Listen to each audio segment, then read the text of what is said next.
eu vou ser o mediador de hoje. Então, é com muito prazer, né, que a gente vai dar início a mais um dia de capacitação com o Felipe. Para quem não pôde estar presente no primeiro dia, Felipe faz medicina aqui na UFRB, em Santo Antônio de Jesus. Ele é do comitê local da IFMSA Brasil, aqui em Santo Antônio de Jesus. E ele tem uma noção básica, que eu digo que para mim é avançada, sobre o uso do R. E ele vai dar hoje continuidade a essa palestra. E aí vocês fiquem atentos, porque qualquer dúvida podem mandar no chat, que a gente vai estar trazendo para ele também vai estar vendo o chat.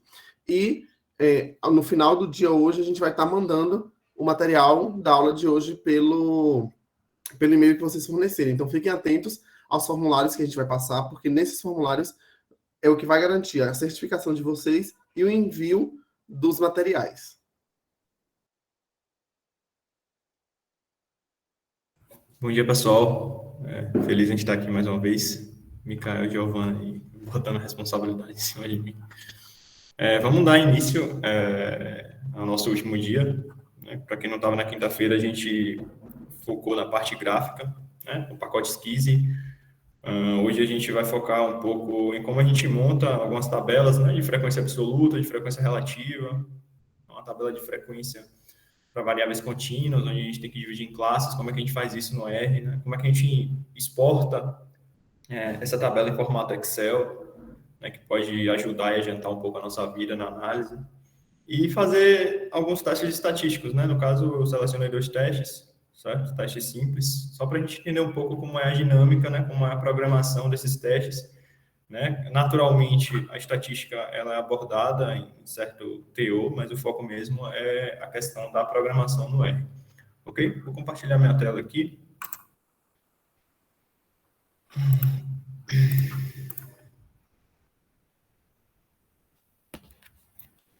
Okay. Já está aparecendo para vocês? Alguém poderia me confirmar? Já sim. Ok. Tranquilo. Acho que vocês receberam um banco de dados pelo e-mail. A gente vai trabalhar hoje com 2 bancos de dados. Um vocês não receberam, mas a gente vai enviar. Tá? Um banco de dados para análise descritiva, né, para estatística descritiva, e a outra para a gente fazer 2 testes. Tá certo? Então, a primeira coisa, como eu falei na quinta-feira, sempre que eu abro a sessão, independente se eu vou usar ou não, independente se vai aparecer notação científica ou não, independente se eu vou usar o Esquisse, né? Geralmente acaba sempre usando, né, para ver alguma coisa, visualizar, eu executo as minhas 2 funções, né, como a gente viu na quinta-feira. Explicando rapidamente aqui, pincelando rapidamente, para quem não veio, né, essa opção Options, ela vai evitar o aparecimento de notações científicas, tanto nos nossos gráficos, tanto quanto nos nossos resultados, aqui no nosso console, certo? Então, agora a gente aumenta a abrange, né, tem um intervalo maior de número que o R consegue ler sem colocar anotação científica, isso facilita a visualização. Isso aqui, para quem não estava na quinta-feira, é uma opção também de configuração geral, onde a gente, utilizando o pacote Esquisse, né, para desenvolver gráficos, a gente viu que esse pacote Esquisse, esse programa, dentro do R, ele abre em uma janela que não fica boa a visualização, então a gente força com que ele abra no Google Chrome, ok? Terceiro ponto, né, para quem não estava na quinta-feira, e quem está começando no R agora, provavelmente o fundo de tela de vocês é branco. Eu nunca deixo de falar isso. Então, se vocês quiserem, tiverem algum problema de vista, a galera gosta de matismo, assim como eu, né, pode mudar essa tela para preto e colocar aqui a coloração das letras um pouco mais, né, menos intensa, na verdade. Então, a gente vem aqui em Tools, Global Options, tá? Appearance, e coloquem essa configuração para ficar com fundo preto. No caso aqui, basta mudar, né, em editor de tema, Ambience, que aí o fundo vai ficar preto, né, e as letras vão ficar numa tonalidade mais agradável, tá bom? Isso para quem tiver algum problema de vista. É interessante.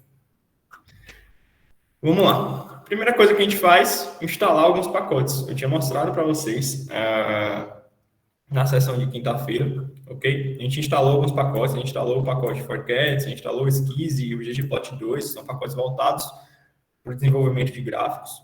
A gente instalou o Read Excel, né, que é para a gente importar arquivos do Excel, seja .csv, seja .xlsx, seja .xls, certo? Pacote RCPP, que embora a gente não use, é um pacote muito importante para quem já está no nível de programação, né? Quem já está conseguindo importar para o R outras linguagens de programação, porque esse pacote ele torna a dinâmica, a execução do código mais eficiente, a gente gasta menos memória, né, a grosso modo falando, né, utilizando uma linguagem mais concisa do que o R dentro do R. Então, isso aqui torna o nosso código mais eficiente. Então, eu sempre estou executando esse pacote, não sei quando a gente vai usar, mas sempre lembra desse pacote. Hoje a gente vai usar alguns pacotes diferentes, ok? O primeiro deles, eu não sei se eu falei na quinta-feira, mas pus em cargo de consciência, é o Tidyverse. O Tidyverse é um pacote que tem outros pacotes dentro dele, principalmente para análise descritiva, né? Para cálculo de medidas de tendência central, de medidas de dispersão, ok? Então, esse Tidyverse é como se ele tivesse outros pacotes. Se a gente executa esse Tidyverse, o próprio nome diz, né? Como se fosse um universo, né? A gente não precisa executar alguns outros pacotes, como o Psyche, né? Como o pacote de dplyr. Acho que eu falei, não sei se eu falei do dplyr na quinta-feira. Deixa eu colocar aqui. O dplyr. Então, todos esses pacotes estão dentro do Tidyverse, tá? Então, a ideia é instalar esse Tidyverse e sempre executá-lo, porque aí você sempre vai ter suas funções matemáticas, né? Você vai conseguir realizar algumas atividades, algumas análises e organizações de tabela somente com esse pacote aqui, sem precisar instalar e baixar um por um, separado. Então, é muito interessante esse pacote, né, que já economiza nosso tempo. Para quem não estava na quinta-feira e quem também não tem uma noção, a gente pode instalar o pacote com a função install.packages, ok? E aí, entre aspas, a gente vai colocar aqui o Tidyverse.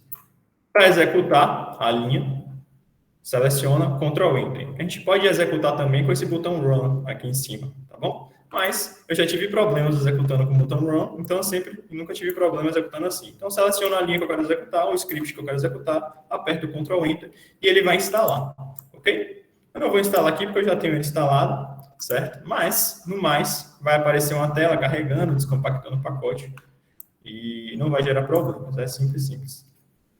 O próximo pacote que a gente vai usar aqui, mas esses aqui já estão dentro do Tidyverse, é o Psyche e o dplyr, que são pacotes que nos darão funções matemáticas que vão nos permitir calcular medida de tendência central, medida de dispersão, né? Média, moda, mediana, kurtose, erro padrão, desvio absoluto, né? Vão permitir a gente calcular intervalo interquartílico, primeiro, segundo, terceiro quartil, segundo quartil mediano, né? Então, são pacotes, entre aspas, pacotes mais matemáticos, que vão ajudar também a gente a montar a tabela de frequências.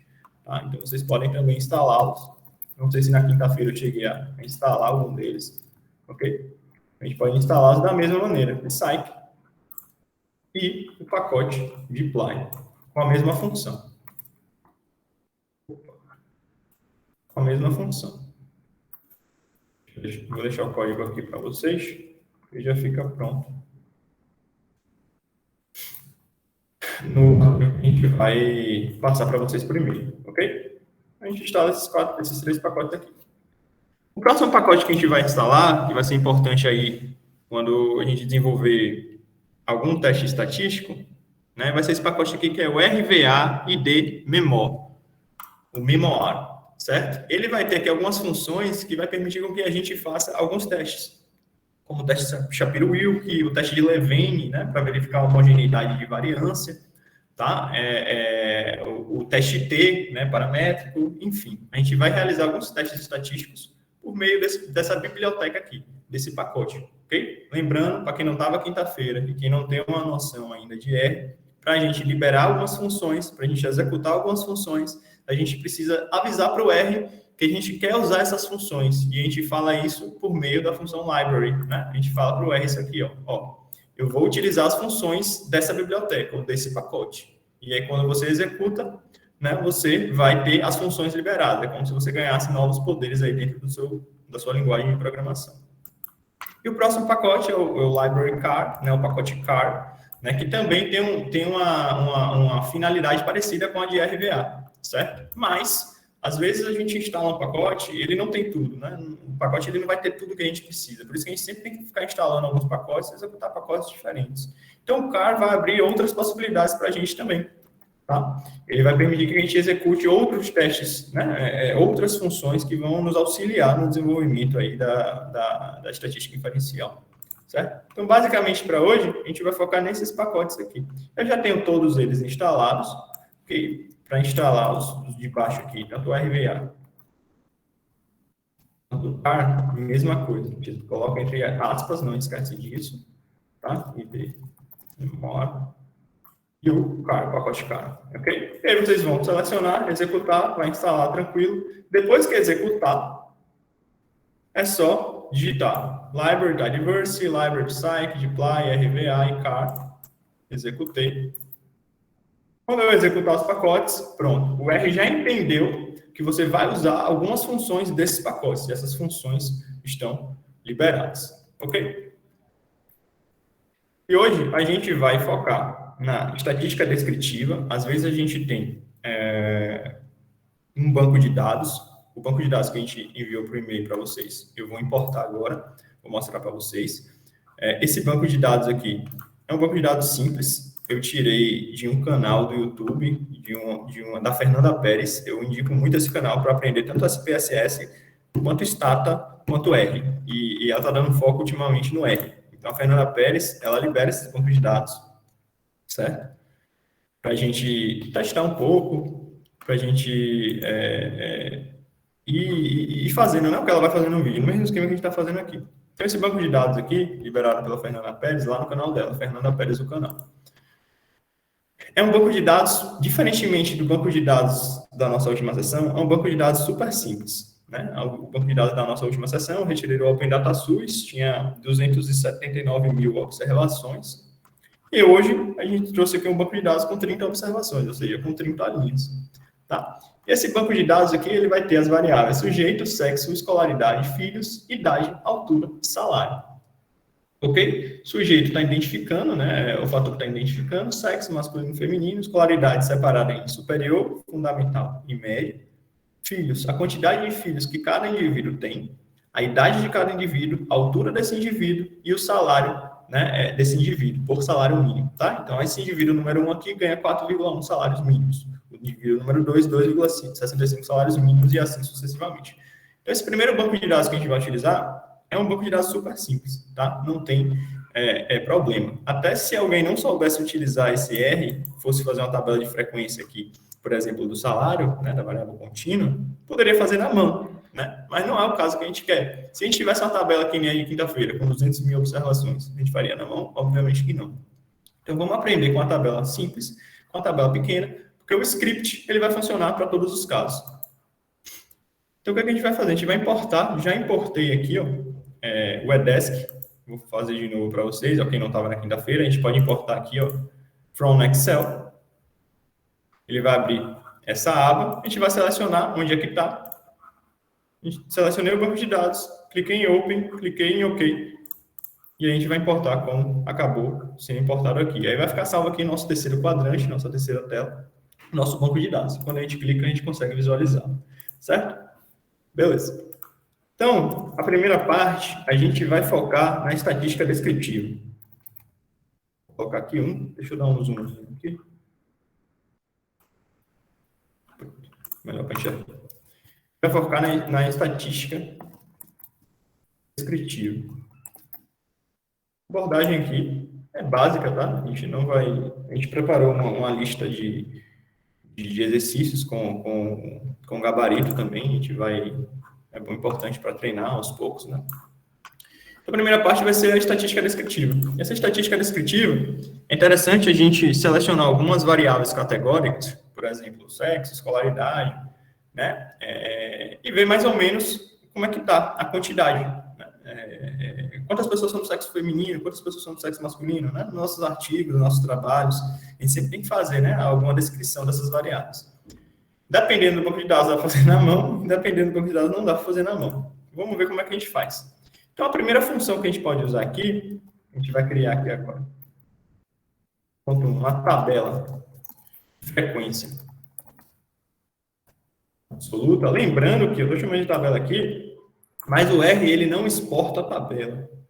Ele não cria uma tabela bonitinha como a gente tem lá no artigo, nos artigos, tá? O que a gente pode fazer é criar um arquivo, uma, entre aspas, variável, um vetor, uma matriz. A gente, na verdade, vai criar uma matriz aqui dentro do R, certo? E a gente vai exportar essa matriz como um arquivo Excel. A gente não vai ter a tabela, mas a gente tem um arquivo Excel. Isso facilita a nossa vida. Né? Isso facilita, porque quando a gente estiver no Excel, a gente já consegue ali dentro do Excel já alterar e tentar transformar uma tabela normalmente. Mas o R tem esse probleminhazinho aí que ele não gera tabela. Mas beleza. Então, a primeira função que a gente vai ver hoje vai ser a função table. Tá? Essa função table, a gente não precisa de pacote nenhum para executar, porque essa função table é uma função natural do R, é uma função geral do R, que está na base do R. Né? O R ele vem com algumas funções pré-existentes, e o table é uma dessas funções. Eu quero fazer o seguinte, eu quero fazer uma tabela de frequência absoluta da variável, do nosso banco de dados aqui, sexo. A gente tem 30 pessoas, mas quantas são do sexo feminino e quantas são do sexo masculino? Então, eu vou fazer o seguinte, desk, que é o nome do nosso banco de dados, é o nosso banco de dados, e como eu falei na quinta-feira, cifrão, para chamar a variável. Quando a gente chama essa variável, qual a variável que eu quero fazer? A variável é desk sexo. Então, eu quero que o R me dê uma tabela de frequência absoluta da variável sexo do banco de dados desk. Ok? Então, eu vou selecionar e executar essa função, e olha o que o R me responde aqui. Ele me diz aqui de forma bem simples que existem 15 pessoas do sexo feminino e 15 pessoas do sexo masculino. A gente pode fazer essa tabela também para outra variável, desk. Escolaridade. Vamos ver como é que ele se comporta. Então, eu estou pedindo para o R me montar uma tabela de frequência absoluta da variável escolaridade do banco de dados desk, que é o banco de dados que a gente importou. Então, eu vou selecionar todo o scriptzinho e executar. Ensino fundamental, existem 6 pessoas. Ensino médio, existem 10 pessoas. Ensino superior, 14 pessoas. Ok? Beleza. Vocês podem ver aqui que o R, pelo default, o default é a configuração zerada, natural, da função, ele não dá para a gente o nosso total nessa tabela. Ele não dá o nosso total. Então, a gente tem que forçar a aparecer esse total. É interessante aparecer esse total. Senão, no final das contas, quando a gente for exportar para o Excel, a gente vai ter que escrever lá total, vai ter que calcular. Ok? Então, o que vai acontecer? A gente vai forçar a aparecer esse total aqui dentro dessa tabela para facilitar a nossa vida um pouco. Total. Como é que a gente vai forçar a aparecer esse total? A primeira coisa, eu vou jogar em uma variável a minha tabela de frequência absoluta. Eu vou criar uma variável aqui. Então, eu vou criar a variável sexo. Essa minha variável sexo vai receber quem? Lembra que menor que e tracinho é porque tudo que está à direita desse símbolo eu estou atribuindo a essa variável. Eu estou jogando em cima dessa variável. A minha variável vai receber a tabela de frequência da variável sexo do banco de dados desk. Então, eu vou executar essa função. O que vai acontecer? Ele salvou aqui na memória uma tabelinhazinha, uma matrizzinha, na verdade, chamada sexo, e que a gente vai utilizar na estante. Ok? Segundo passo. O que vai acontecer? Eu vou sobrepor essa variável sexo que eu acabei de criar. Porque se vocês perceberem, se eu executar aqui, a minha variável sexo está a mesma coisa do que eu executei aqui em cima. Então, está a mesma coisa. Deixa eu abrir aqui. Então, aqui seria, eu executei, eu chamei para o R. R, me diga quem é a matrizzinha que eu criei, chamada sexo. Mesma coisa da função table, da variável sexo do banco de dados desk. Então, a gente não tem um total ainda, mas a gente vai forçar a aparecer esse total agora dentro dessa variável. Então, eu vou sobrepor a minha matriz da seguinte forma. Eu vou concatenar valores, eu vou criar aqui um vetor dentro da matriz, certo? E aqui a gente já está começando a engatinhar na lógica de programação. Então, esse vetor dentro da matriz vai receber o quê? No primeiro parâmetro, vai receber sexo, que é a própria variável que a gente criou, a própria matriz que a gente criou. E no segundo parâmetro, vai receber a soma dos valores da linha. E para a gente somar, a gente tem uma função básica do R, que também não precisa de nenhum pacote, que é sum. Quando a gente tem essa função sum, a gente vai aplicar em cima de quem? Em cima da própria variável sexo, que tem aqui. A gente quer somar 15 com 15. Tá? Quando a gente faz essa soma aqui, dentro da variável sexo, Vou executar esse código. Então, a gente sobrepôs. Sexo não é mais isso aqui que vai aparecer. O que vai acontecer aqui? Quando a gente executar. Agora eu quero que ele me diga como é que ficou. E apareceu aqui, ó, o nosso 30. Então, eu forcei a aparecer a nossa soma. Eu não sei se vocês estão enxergando direito. Qualquer coisa, me avisa. Apareceu a nossa soma. Beleza, apareceu a nossa soma. Mas, ainda está faltando um detalhe. Que detalhe é esse? Vejam que o 15, ele está atribuído ao feminino. O 15, o segundo 15, está atribuído ao masculino. E o 30, ele é o total. Então, a gente precisa mostrar aqui, na nossa matriz, né, que também é o total. E a gente tem que nomear essa terceira posição. Como é que a gente vai fazer essa nomeação? Eu vou botar aqui names, uma função também básica do R, tá? Essa função names vai receber o primeiro parâmetro, que vai ser sexo, que a gente acabou de gerar. Eu vou colocar aqui 3. Por que eu vou colocar aqui 3? Desculpa aqui. Sexo, fecha, 3. Coloquei 3. Por que eu coloquei 3? Qual é a posição que o nosso 30 está? Na linha. É a terceira posição. Se estivesse na quarta posição. Se estivesse na quinta posição. Vejam que aqui eu estou ditando a posição em uma única direção, tá? Em um único eixo. Porque a gente só tem uma linha aqui. E se fosse uma tabela 2x2, 2x3, a gente colocaria uma vírgula aqui, né? E setaria o ponto na frente também, certo? A gente tem um exercício dentro da lista que é justamente colocar o total em uma tabela 2x3 ou 3x2. A única coisa que muda é vocês pegarem essa noção de setar a posição do nome que a gente quer colocar, né? E é um exercício interessante também para a gente se fazer. Aqui eu vou fazer o exemplo do total 30. E vou atribuir nessa posição, o que eu fiz aqui? Ó, a posição 3 da matriz sexo vai receber tal nome. Qual nome é que eu quero que receba? Total. Eu vou executar. Estou atribuindo total, ó, a atribuição a isso aqui. É como se eu abrisse a matriz e jogasse o total lá dentro. Ok? Selecionei, executei, Ctrl Enter, atribuir total. E se a gente executar de novo, nossa matriz, linha, né, apareceu o total. E aqui a gente conseguiu configurar um pouco o nosso total gráfico de frequência absoluta para o sexo feminino. Coisa simples, bem simples, mas funcional. Funciona para todos os casos. E vocês conseguem fazer isso com tabela de frequências, linha, coluna, 2x2, 3x2, basta pegar a manha, né, de posicionar o nome. Tá? Segunda etapa. Vou botar aqui. A gente vai gerar aqui agora, no 1.2, tá? Alguém falou. Ah, tá. É a própria aí. Alguém falou aí? Opa. Oi, Felipe, bom dia. Se fosse uma tabela muito grande, tem algum comando que ajude a gente a saber qual é a posição, tipo o X e o Y?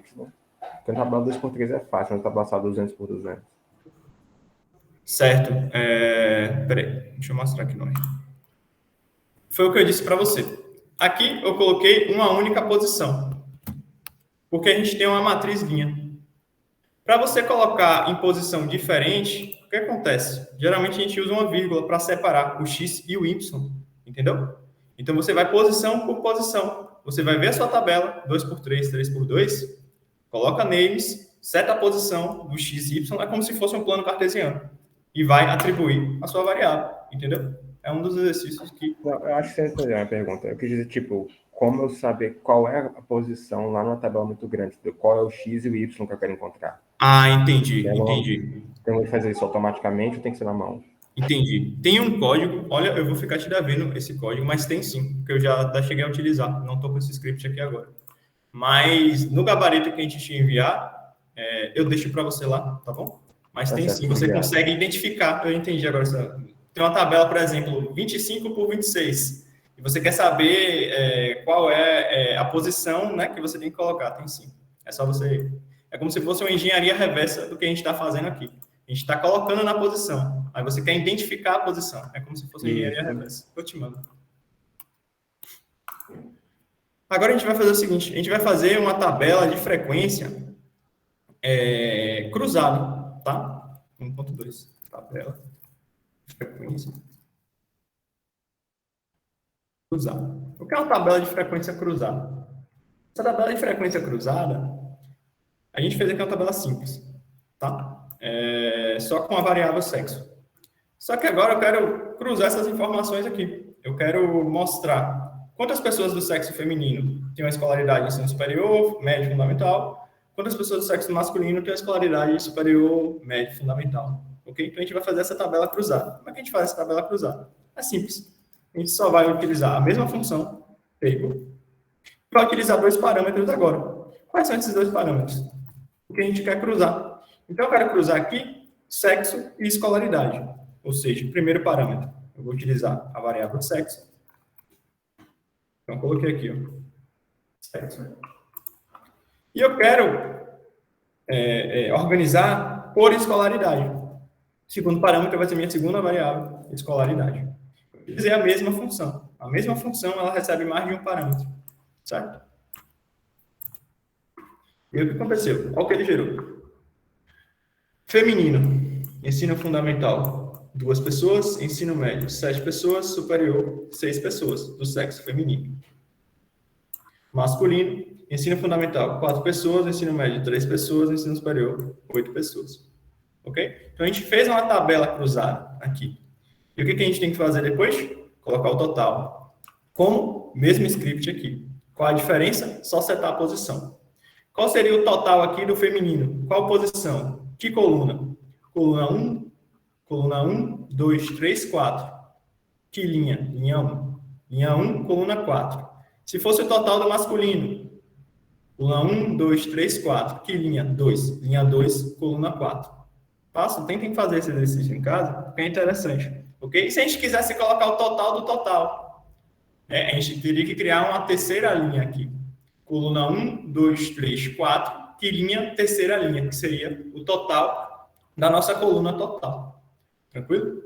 A gente pode fazer o seguinte também. Se lembram que lá na quinta-feira a gente filtrou algumas informações na nossa tabela, no nosso banco de dados.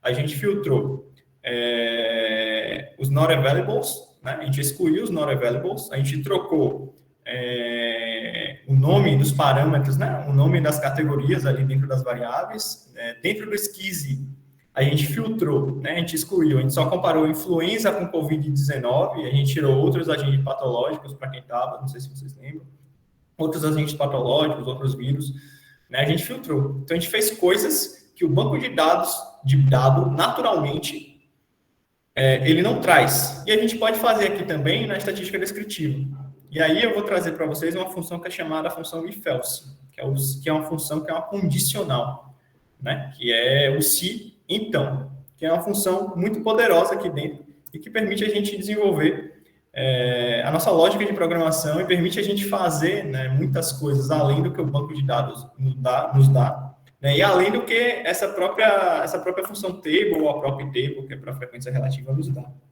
Como é que a gente vai fazer isso? Eu quero fazer o seguinte. Eu quero pegar no meu banco de dados e eu quero associar quantas pessoas do sexo feminino e masculino tem a altura aqui, né? Mas eu tenho o seguinte, eu tenho uma referência, eu estou desenvolvendo um trabalho, um artigo, né, que quero classificar lá uma certa amostra de uma população, eu quero classificar as pessoas do sexo feminino e masculino como altas ou baixas, de acordo com a referência que eu estou utilizando, tá? Só que no meu formulário, eu só pedi a altura, né? Não tinha como classificar, eu só pedi a altura. E agora eu vou classificar se ela é alta ou se ela é baixa de acordo com a minha referência. E aí eu quero criar uma tabela de frequência classificando isso, com essa classificação, associando sexo e falar se a pessoa é alta ou se a pessoa é baixa, tá? Então, o que a gente vai fazer? Eu vou pegar aqui a minha variável altura, eu vou criar uma matriz com o mesmo nome da minha variável. Ah, Felipe, precisa ser do mesmo nome? Não precisa. Você pode colocar aqui abacaxi, tá? Mas eu quero, né, facilitar a minha vida, eu vou colocar aqui a altura, ok? E eu vou atribuir o que a essa altura? Eu vou atribuir a função, vou começar atribuindo a função if-else, que é uma condicional. O pessoal da programação, se tem alguém aqui que já está dentro da programação, alguém de computação, de estatística, já deve saber, né, deve ter uma noção, né, das funções condicionais, né, dos laços de repetição, que são ferramentas poderosas que aumentam o nosso espectro de atividade, tá? Então, aconselho para quem for se debruçar no R depois, né, aprender um pouco de função condicional e laço de repetição, né, porque abre o nosso espectro de uma maneira inimaginável. Então, eu vou atribuir aqui a função if-else, tá? Que é um sim, então. E o que eu estou falando para ele? Olha, eu quero que você atribua essa condicional. Qual vai ser a minha condicional? Eu vou pegar a minha variável altura do meu banco de dados, aqui já é a altura do meu banco de dados, não é essa altura, ó, que eu estou especificando aqui, ó. A altura do banco de dados é desk, tá? E aí o que eu vou falar para ele? Ó, se a minha variável for maior ou igual a 1,70, se a altura do banco de dados for maior ou igual a 1,70, a altura de cada indivíduo for maior ou igual a 1,70, plote que a pessoa é alta. Esse número aqui é o número que está na minha referência bibliográfica, tá? E aí vai depender do que você está lendo, do que você quer publicar, tá? Então, se a minha altura é maior ou igual a 1,70, alto. Caso contrário, plote baixo, ok? E o que seria o caso contrário aqui? Se a pessoa fosse menor que 1,70. Se eu botei aqui maior ou igual, o caso contrário vai ser menor que 1,70. Né? Preste atenção no intervalo numérico. Se eu botasse só maior, né, seria menor ou igual a 1,70. Né? 1,70 entraria aqui, que não é o caso. Então, eu criei essa condicional. E vou criar aqui uma matriz, outra matriz denominada altura, né, recebendo os parâmetros de altura do banco de dados, ok? Com uma condicional. E aí, o que vai acontecer? Eu vou executar. Executei, vejam que ele já salvou na memória aqui no nosso terceiro quadrante, tá? Então, ele criou, dá para ver aqui, ó, ele criou um vetor, ou uma matriz linha, né? Uma linha e 30 colunas, né? Com a classificação. Vejam que está aparecendo aqui, ó, baixo, já classificou as pessoas. Algumas são altas, outras são mais baixas e tal. E agora eu vou cruzar, eu vou criar uma tabela de frequência cruzada com um parâmetro que não tinha no banco de dados, né? A gente acabou de criar esse parâmetro no banco de dados, certo? Mas que é como se estivesse no banco de dados. A gente criou com a condicional. Então, eu vou utilizar agora a função table. Essa função table vai receber a desk. Eu quero cruzar o quê? O que eu quero comparar? Né? Quem é baixo e quem é alto, de acordo com feminino e masculino. A desk tem altura. É a altura que eu criei aqui. Vou dar Ctrl Enter, executar. E olha o que aconteceu. Alto. Quantas pessoas do sexo feminino estão classificadas como altas? Né? 8 pessoas. 8 mulheres. E quantas mulheres são baixas? 7 mulheres. Quantos homens são altos? 5 mulheres. Ou 5 homens. E quantos são baixos? 10.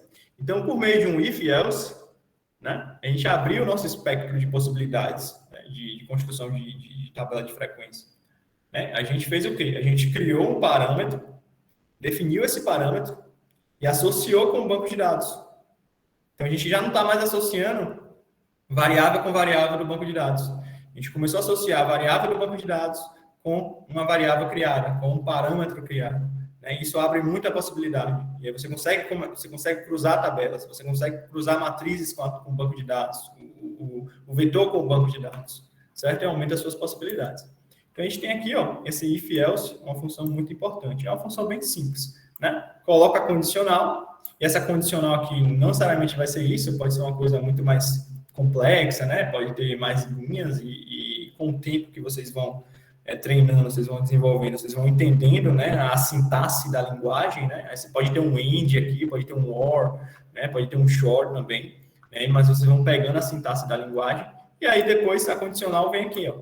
Se isso acontece, me dê isso. Caso contrário, me dê isso. O primeiro parâmetro aqui depois da condicional é se acontecer, o segundo parâmetro é o caso contrário, se não acontecer. Beleza? Aqui já é lógica de programação pura.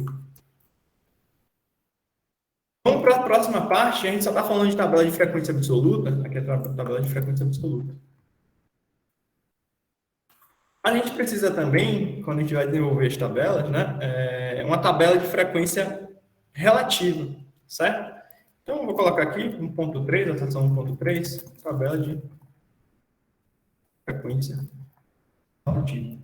A gente vai calcular essa porcentagem, tá? Com relação ao total, certo? Então, esse exercício da tabela de frequência relativa é muito simples, é muito parecido com a tabela de frequência absoluta. A única diferença é que a gente vai colocar uma função dentro da outra, tá? E como é que a gente vai fazer isso? A função que vai ficar fora é o que a gente quer. O que a gente quer? A gente quer calcular a frequência relativa de tal variável, ok? Então, a gente vai colocar aqui, a função vai mudar, vai ser agora prop table de proporção, prop.table, né? Eu quero a proporção dessa variável, você criar uma tabela disso, mas eu quero a proporção de quem? De table, ou seja, eu vou pegar a frequência absoluta e vou calcular a frequência relativa, né, dessa variável. Então, table, então, uma função dentro da outra, tá? Eu quero isso aqui da variável desk. Opa. Sexo. Ok? Então, eu vou executar isso aqui. Ele me dá aqui que a proporção é 0,5. Ou seja, 50% do sexo feminino, 50% do sexo masculino. E, de fato, é, né? Porque das 30 pessoas no banco de dados, 15 são mulheres e 15 são homens. Tá?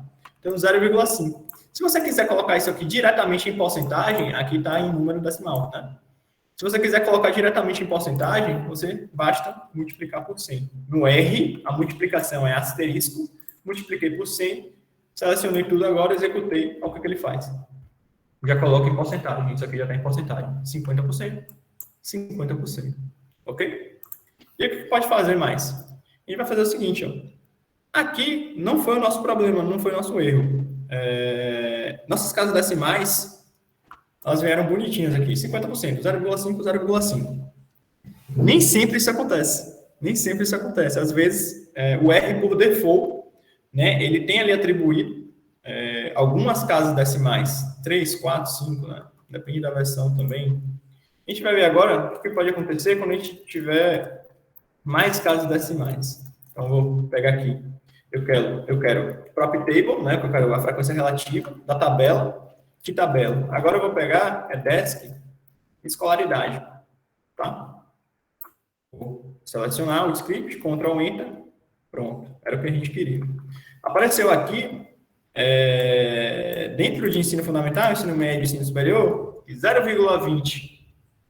20% das pessoas dos 30 tem o ensino fundamental, 33,33% tem o ensino médio e 46,66666 tem o ensino superior. Ok? Aqui a gente já viu que aconteceu o seguinte. Nossas casas decimais já não estão tão certas quanto está aqui, porque aqui a conta não é fechada, a conta não é bonitinha. Então a gente pode arredondar essas casas decimais. Eu vou multiplicar por 100 aqui.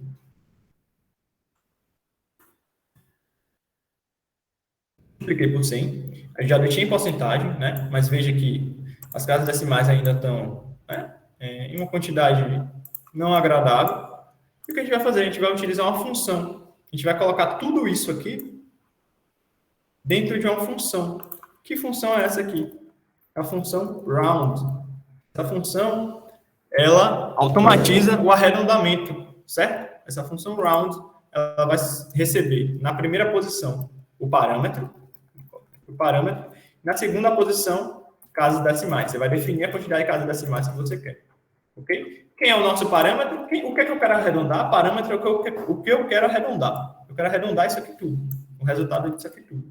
Então, eu vou colocar aqui, no lugar de parâmetro. Então, round, ou seja, arredonde tudo isso aqui. Beleza. Mas eu vou definir a quantidade de casas decimais. Quantas casas decimais eu vou botar aqui? Vou definir 2. Tá? No segundo parâmetro, separei por vírgula, coloquei digits igual a 2 casas decimais. Vou selecionar o script, pronto, executei, e olha o que o R faz. Ele já arredondou, tá? Para 2 casas decimais. Se eu quisesse uma casa decimal, só trocar lá no parâmetro, ele já arredondou para uma casa decimal. E vocês conseguem perceber que ele arredonda de acordo com, né, a própria teoria matemática. Né? Não precisa se preocupar com isso também. Beleza? E o que a gente vai fazer agora? É isso mesmo. A gente está fazendo aqui tabela de frequência absoluta, tabela de frequência relativa, para variáveis categóricas, né? Eu só utilizei variáveis categóricas. Só que a gente consegue fazer, por exemplo, uma tabela de frequência para variáveis contínuas. Vamos ver uma variável contínua que a gente tem aqui, que é interessante de trabalhar. Por exemplo, salário. A gente pode fazer para outros também. Vamos fazer com salário.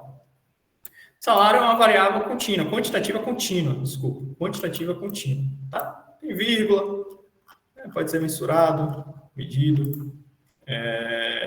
Então, a gente vai fazer uma tabela de frequência para esse tipo de variável, o que já é totalmente diferente de fazer uma tabela de frequência para uma variável quantitativa, né? Ou qualitativa, né? Categórica.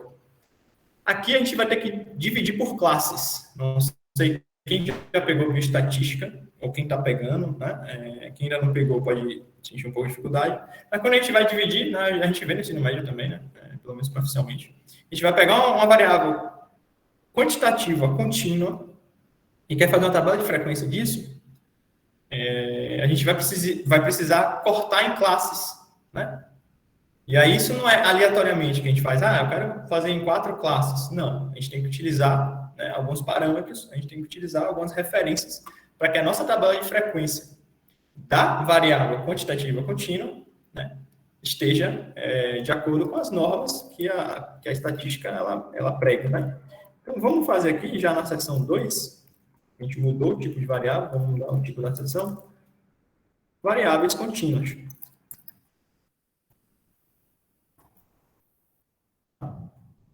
O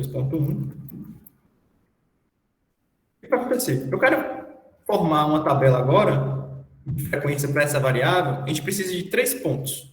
A gente precisa definir 3 pontos. Tá? 2 pontos, na verdade. O primeiro ponto, eu preciso da amplitude. Eu tenho essas variáveis aqui. Cadê? Isso aqui, peraí. Eu tenho essas variáveis aqui. Tá? Eu tenho o valor de cada indivíduo. Quanto cada indivíduo recebe. Eu preciso fazer o seguinte. Eu preciso ver a amplitude disso aqui para formar a minha tabela. Porque a amplitude é um parâmetro que vai estar associado em como eu vou dividir as classes. Qual vai ser o intervalo dessas classes. Ok? Então, aqui eu vou botar, definir amplitude, ou conhecer, analisar a amplitude. Definir não, né? Analisar a amplitude. A amplitude já está definida. Então, analisar a amplitude. Vamos fazer para a variável salário. Como é que eu vou analisar essa amplitude? Vou utilizar a função range, que também é uma função básica do R, né? Uma função default do R, não está em nenhuma aqui, ó. Ele já diz aqui, é uma função da base do R. Né? Já o range correction já é do pacote Psych. O R puro não tem. O range puro, né, é da base do R. Eu vou botar aqui essa função range, tá? E associar a minha variável salário, porque eu quero saber a amplitude dessa variável. Quem já fez bioestatística, né, sabe, né, que essa é uma das etapas para a gente montar a nossa tabela na mão. Quem já fez a bioestatística na mão, né? Então, a gente tem que saber a amplitude. E aqui o R, ele mostrou o valor mínimo e o valor máximo. 1 é o valor mínimo, então a pessoa que ganha menos ganha 1 salário mínimo, e a pessoa que ganha mais ali daquele grupo, né, daquela amostra, ganha 5,8 salários mínimos. Tá? Beleza. A segunda etapa, antes de montar a nossa tabela, é definir a quantidade de classes. E como é que a gente vai definir essa quantidade de classes? Existem vários métodos para a gente definir essa quantidade de classes, ok? Mas os 2 principais, né, pelo menos para a gente que está trabalhando com coisas mais simples. É o modo empírico, né? A gente tira lá a raiz, né, do N, e tem o modo que é o cálculo de um log por Sturges, né? A gente pode utilizar o modo empírico ou o modo de Sturges. Isso vai depender também do N, né? A gente pode utilizar aqui, para 30, o modo de Sturges, que é uma fórmula também. Então, eu vou perguntar para o R, eu quero que ele me diga qual é a quantidade de classe ideal de acordo com essa amplitude e de acordo com o meu N. Tá? O meu N igual a 30. Ele vai me dizer qual é a quantidade de classe ideal. Então, eu vou dar aqui um N-class Sturges. Vejam que tem outros métodos, né? O FD, o Scott. Vamos usar o Sturges, que é o dos mais conhecidos, tá? E eu quero que ele aplique isso justamente na minha variável salário. Executar, selecionar, executar, ele vai me dizer, olha, a quantidade de classes que é interessante de você colocar na sua tabela de frequência é 6, ok? Então, a gente vai trabalhar com 6 classes, certo? Beleza. E agora, o que a gente vai fazer? A gente vai montar a nossa tabela de frequências, né? 2.3. Tabela de frequência. Como é que a gente vai montar essa tabela de frequência? Deixa eu só verificar aqui. Tá tudo ok, né? Com a internet, tá tudo ok. Como é que a gente vai montar com essa tabela de frequência? A gente vai utilizar a mesma função, a função table, que a gente utilizou anteriormente, só que diferente da variável categórica, a gente só utilizava table, porque a gente não tinha que dividir em classes, não era numérico. A gente não tinha que dividir em classes, né?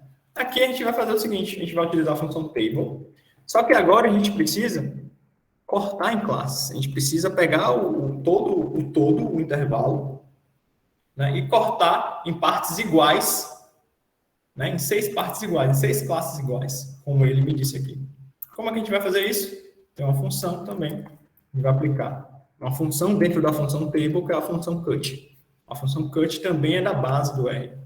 Então, a maioria das coisas que a gente está fazendo aqui, por enquanto, não precisa de pacote, tá? E essa função cut, eu vou aplicar em quem? Em quem eu quero montar minha tabela de frequência. Salário.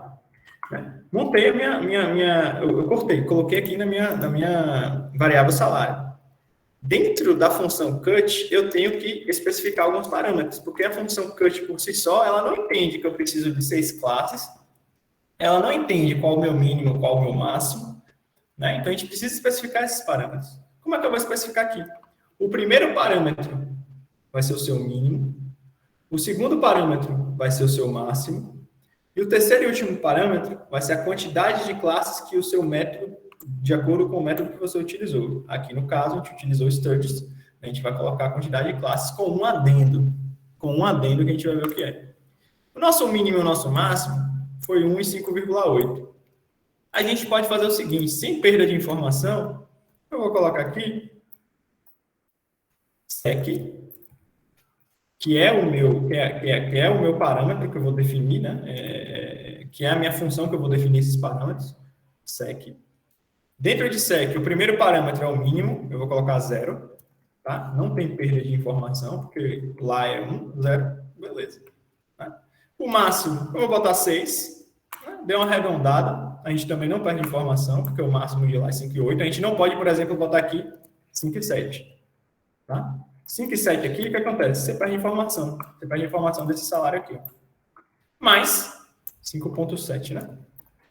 Mais 6, a gente não perde informação. Tá? E o terceiro parâmetro, que vai ser um parâmetro L, eu vou botar igual a 6 aqui, por enquanto. Tá? E aí, o que eu fiz? Criei a tabela de frequência, cortei salário, mínimo, máximo, as minhas classes. Vou executar. E o que aconteceu aqui? Quando eu criei, aqui já é a tabela de frequência criada. Tá?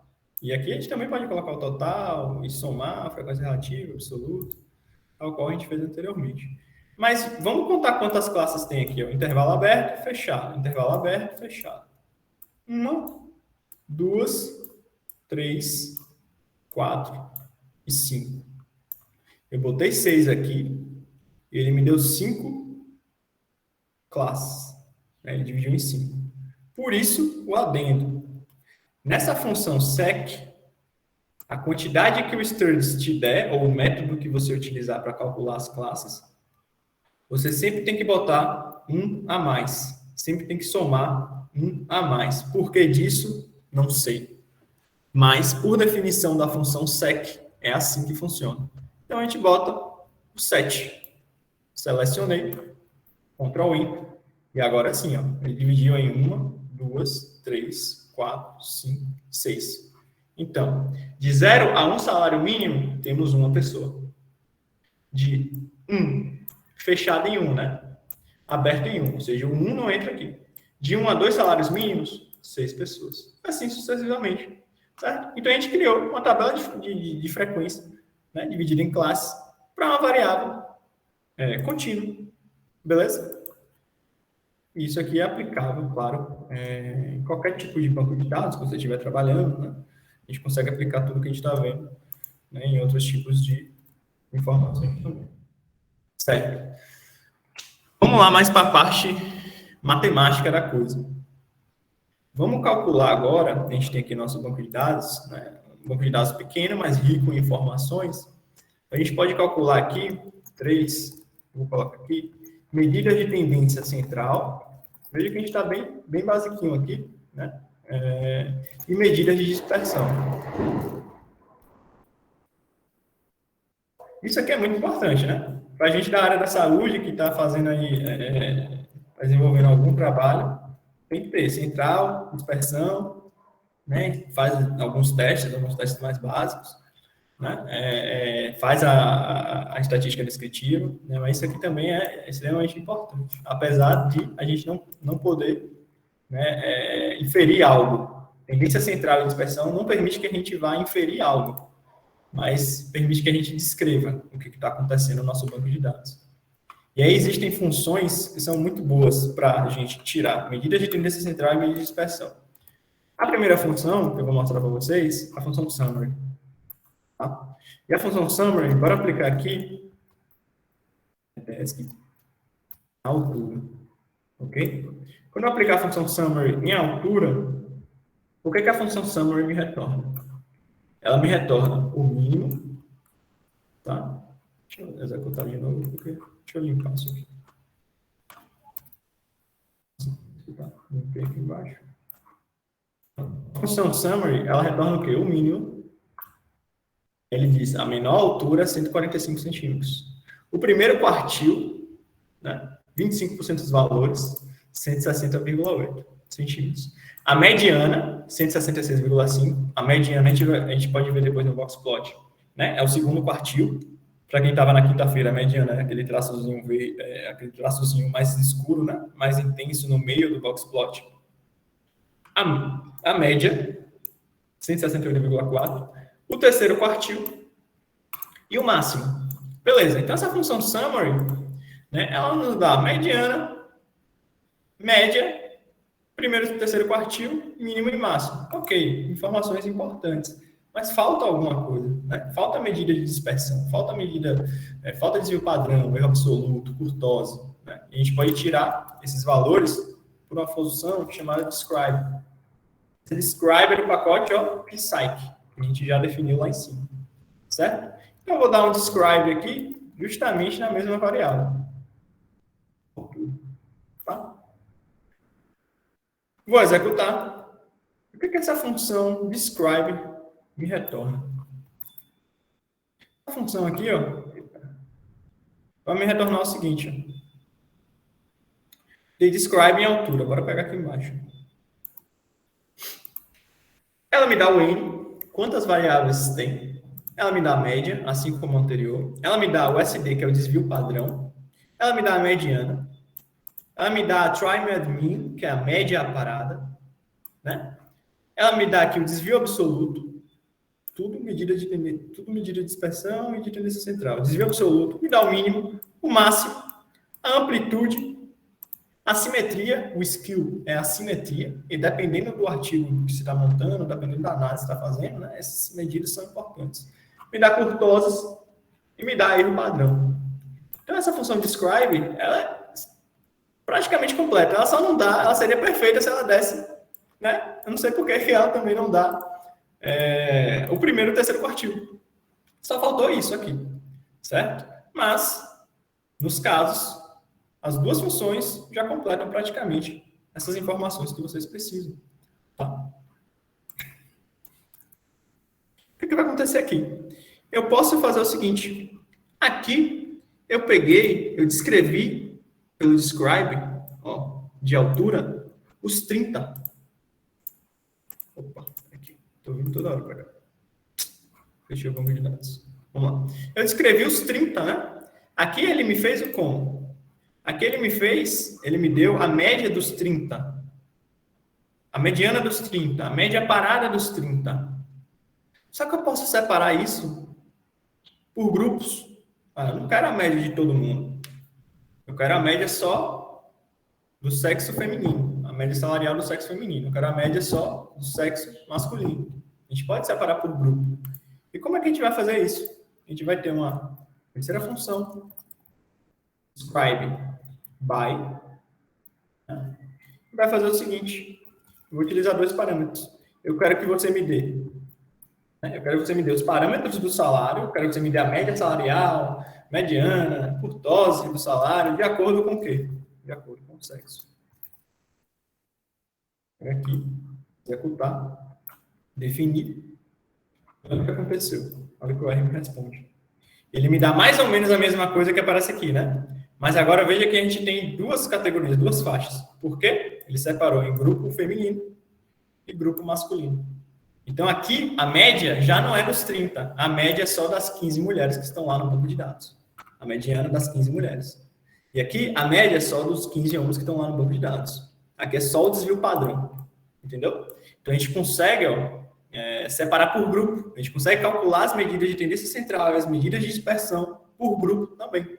Tá? Que é algo também interessante quando a gente está fazendo aí, desenvolvendo algum trabalho. Tá certo?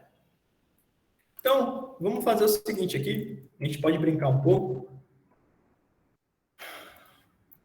E vai fazer o seguinte. A gente pode fazer uma tabelinha com algumas informações. Vamos fazer uma tabela, tá? Para partir para a estatística inferencial, fazer um teste estatístico. Vamos fazer uma tabela que me dê. Eu quero uma tabela que me dê. Que me separe por sexo, tá? E por escolaridade, a média, a mediana e o desvio padrão salarial. Eu quero uma tabela bonitinha com isso tudo, tá?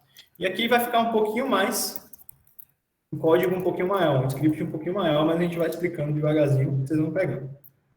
Beleza, vamos fazer uma tabela aqui. Essa tabela vai ser da seguinte forma. Eu tenho que atribuir o meu script a uma matriz. Então, eu vou nomear essa matriz. Tá? Então, eu vou nomear minha matriz tabela. Deixa eu ver se tem alguma coisa aqui com o nome tabela. Não tem, não. Vou atribuir a tabela. Tá? Eu estou criando essa matriz. Essa matriz, eu vou atribuir tudo que está à direita, eu vou atribuir ao que está à esquerda. Essa tabela vai receber alguma coisa. O que essa coisa vai receber? O que será essa coisa, na verdade? Eu vou receber alguns parâmetros do meu banco de dados EDESC. Ok? E esse é o meu banco de dados que a gente está trabalhando. Certo? E esse meu banco de dados, eu vou agrupar. Quando eu falar agrupar, eu estou me referindo a essa simbologia aqui. Essa simbologia aqui, eu estou falando para o R que eu estou agrupando. Eu vou agrupar categorias, eu vou agrupar variáveis. Então, isso aqui é agrupando. Então, a minha tabela vai receber esse banco de dados, mas algumas coisas desse banco de dados que estão agrupadas. E a gente tem que falar como a gente quer agrupar essas informações. Eu quero o quê? Uma coluna com sexo, uma coluna com escolaridade e uma coluna com média, mediana e o desvio padrão salarial. Tá? Eu quero isso. Eu tenho que informar para ele como é que a gente organiza isso. Então, eu vou agrupar com a função groupBy. Essa função groupBy é do pacote dplyr. O pacote dplyr está dentro do pacote tidyverse, certo? Vocês podem tanto chamar o dplyr puro como o tidyverse. Eu só chamo o tidyverse na maioria das vezes, porque já tem quase todos. Eu vou dar esse groupBy, né? Com quais variáveis que eu quero? Quais são as variáveis que eu quero agrupar? Eu estou agrupando sexo e escolaridade. Vocês percebem aqui que a minha escrita, a minha sintaxe mudou. Por quê? Aqui eu chamei a variável que está no banco de dados, eu não chamei dessa forma. Ó, eu não defini EDESC, cifrão, sexo. Eu só chamei sexo. Aqui eu só chamei escolaridade. Né? Por que eu fiz isso? Por que a sintaxe mudou? Porque aqui ó, eu já defini o meu banco de dados. Então aqui o meu banco de dados está definido. Então tudo que eu escrever aqui, o R já está entendendo, né? que é aqui, ó, que é desse banco de dados. Então, não preciso chamar dessa forma mais. Então, eu alterei a sintaxe, certo? Isso torna a codificação mais simples. Beleza. Eu dei um group by por essas duas variáveis, sexo e escolaridade. Mas o que eu quero mostrar dentro dessas variáveis na minha tabela? Eu vou agrupar isso aqui.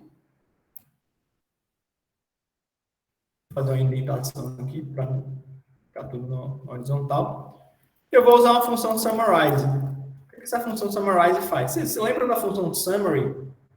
Dava lá alguns fatores. Summarize também no pacote de Ply vai me permitir calcular algumas coisas, tá? Só que a summarize é como se fosse um summary dentro do agrupamento, tá? E o que é que eu quero agrupar? Eu quero mostrar o quê? Eu vou botar aqui média, eu vou criar uma coluna média, e essa coluna média vai receber a média de salário.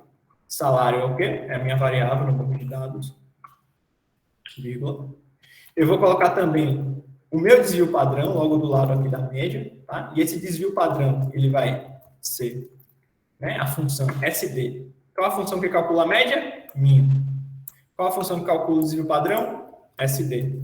Salário, certo? E por fim, eu vou calcular a mediana. Qual a função que calcula a mediana? Mediana. Ok? Salário. Beleza? E aqui, fechei a minha função. Então, isso aqui é um script para a gente criar uma tabela da maneira que vai aparecer aqui. Beleza? Vou selecionar, vocês vão entender melhor. Executei, ele deu uma mensagenzinha aqui, não teve erro, tá? Eu vou ver como ficou a tabela. E aí, ele me retornou a tabela que eu criei. O que foi que eu fiz? Eu criei a tabela com a variável sexo, com a variável escolaridade, e aqui eu tenho a média, o desvio padrão e a mediana salarial, de acordo com o sexo e a escolaridade. Mulheres que têm o ensino fundamental têm uma média salarial de 2,85 salário mínimo. Com desvio padrão 1,13, uma mediana 2,85 também. Quarta linha. Homens do ensino fundamental têm uma média salarial de 2,28 salários mínimos. Com desvio padrão 0,835, mediana 2,12. Então, eu alterei, né? Eu agrupei da maneira que eu queria que aparecesse. Né? Pronto, isso aqui eu vou pegar, exportar, jogar no meu artigo, no meu trabalho que eu estou desenvolvendo. Okay? Claro que para esse banco de dados aqui, com 30 observações, é simples. Se você quiser, você faz na mão até. Mas se não quiser também, você desenvolve por aqui. Uma informação importante, que o R ele não faz tabelas, mas a gente consegue importar para o Excel. Eu vou pegar essa tabela, tá? E vou exportar para o Excel. Não vai ficar uma coisa bonita lá, mas já facilita um pouco a nossa vida. A gente mexer nas células um pouquinho aqui, que a gente consegue deixar algo melhor visual, né? Então, eu vou chamar aqui uma biblioteca chamada CSV. Tá? Vou executar CSV. E o mesmo esquema lá em cima. Quem não tem um pacote CSV, tá o packages. Opa. CSV. Seleciona. Ctrl Enter, ele vai instalar o pacote, é um pacote leve. E o que esse pacote faz? Esse pacote permite com que você pegue vetores e matrizes dentro da sua linguagem de programação e transforme em um arquivo Excel. Tá? E aí, o que vai acontecer? Eu vou pedir para ele escrever write.csv, um separador por vírgula, um arquivo de Excel separado por vírgula. Tá? E dentro desse write.csv, o primeiro parâmetro vai ser justamente a tabela que eu criei. O segundo parâmetro vai ser como eu quero salvar. Tabela.csv. Tá? Ele vai salvar onde eu setei o meu diretório. Eu não sei se eu setei aqui no início, ó. Já me passei nisso aqui, tá? Mas, quando eu falei lá, a primeira coisa que a gente faz é executar essas funções, instalar pacotes, chamar a biblioteca, mudar o fundo para quem tem desconforto ocular, né? Vem aqui em Session, Set Work Directory, Choose Directory, e seta para o diretório de trabalho que você está ali, né? Salvando suas pastas ou puxando seus bancos de dados. Eu vou botar aqui na área de trabalho, Open, né? E selecionei, executei não aconteceu nada. A gente vai lá para a nossa área de trabalho e a minha tabela, ela foi salva aqui em um arquivo separado por vírgula, tá? A tabela que a gente criou, mas claro que a gente precisa ainda fazer dar uma arrumada, né? Mas os parâmetros, os valores estão todos, né, dentro da nossa ficção. Infelizmente, o R, ele não cria uma tabela bonitinha como a gente faz, né, no Excel ou em outros programas. Tá? É um dos defeitos do R, um dos poucos defeitos do R. Tá bom? Mas mesmo assim, a gente consegue, de certa forma, exportar esses dados, as informações criadas, para um arquivo de fora. Ok? Vamos lá, para a próxima parte. A gente vai focar estatística inferencial. A gente vai ver uma estatística um pouco mais pesadinha, né, para a gente da saúde. Eu vou pedir só 2 minutos para vocês, para eu pegar uma água ali. Pode ser? Dá licença aqui rapidinho.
Peço desculpa, minha garganta ficou um pouco seca, eu não esqueci de trazer ela. Vamos lá. Beleza. Vamos para a parte da estatística inferencial. Vocês estão me ouvindo? Acho que eu estou falando aqui. Tá de boa? Beleza. Assim. Valeu. Vamos lá. Vamos para a parte da estatística inferencial. Eu trouxe 2 testes estatísticos bem simples, mas para a gente entender como funciona a dinâmica de um teste estatístico no R, certo? Claro que vai depender do seu conjunto de dados, vai depender do tamanho da sua amostra, né? Tudo isso é parâmetro, né? Esse teste estatístico que eu trouxe é de acordo com as nossas variáveis, com o tamanho do nosso banco de dados, de acordo com as características dos seus dados, ok? Então, a primeira coisa aqui eu vou colocar 5.1. A gente vai fazer o seguinte, a gente vai fazer um teste de Shapiro-Wilk para verificar a normalidade dos dados. E aqui a gente já precisa de um conhecimento estatístico um pouquinho mais adiante, né? A galera que está pegando agora, pelo menos na UFRB, a estatística, provavelmente ainda não deu essa parte, né? A gente vai tentar pincelar de alguma forma aqui. E a galera que já pegou há muito tempo e não lembra, né, aos poucos, né, não pode parar de lembrar esse assunto, né, porque é bem importante. A gente vai fazer um teste de Shapiro-Wilk para a normalidade dos dados. Vou tentar explicar de alguma forma. Também não sou da área de saúde, não é a minha área na estatística, mas a gente vai lembrando, tá? Então, primeira coisa que a gente tem que fazer. Só com os valores da média aqui, por exemplo, deixa eu pegar aqui a minha tabela, né? A tabela que a gente fez. Eu não posso chegar e falar assim, ó. Ensino médio, ensino médio. As mulheres do ensino médio têm uma média salarial menor que os homens do ensino médio. Pode parecer estranho. Só olhando para a média, a galera que ainda vai pegar estatística, que está fazendo estatística e não pegou ainda, só olhando para a média, você não pode chegar e afirmar isso. É estranho, né? Porque a média está dizendo isso. Mas a média, ela não é algo que vai te permitir inferir alguma coisa. Entendeu? Não tem significância estatística. Então, no seu artigo, no seu trabalho, você não pode só tirar a média e falar: as mulheres do ensino médio têm um salário menor que os homens do ensino médio, para esse conjunto de dados. Você não pode falar isso. Você precisa aplicar um teste estatístico para confirmar o que a média está mostrando. Somente um teste estatístico pode te dizer. Certo? Então, vamos fazer o seguinte aqui. Vamos botar aqui embaixo. Depois que a gente aplicar esse teste Shapiro-Wilk para definir normalidade, porque a gente precisa saber se os meus dados são normais ou não normais. Por que a gente precisa saber isso antes? Para esse conjunto de dados. E para esse tipo de variável. Se o meu dado for normal, eu vou ter um conjunto de testes que eu posso aplicar. Que são os testes paramétricos. Que são testes que vão te dar ali, com maior precisão, a inferência que você precisa. Se o meu conjunto de dados for não normal, eu vou ter um outro conjunto de testes, que são os testes não paramétricos. Se você tem um conjunto de dados normal e utiliza teste não paramétrico, né, você perde a precisão ali. Você pode ter uma precisão maior selecionando o grupo certo.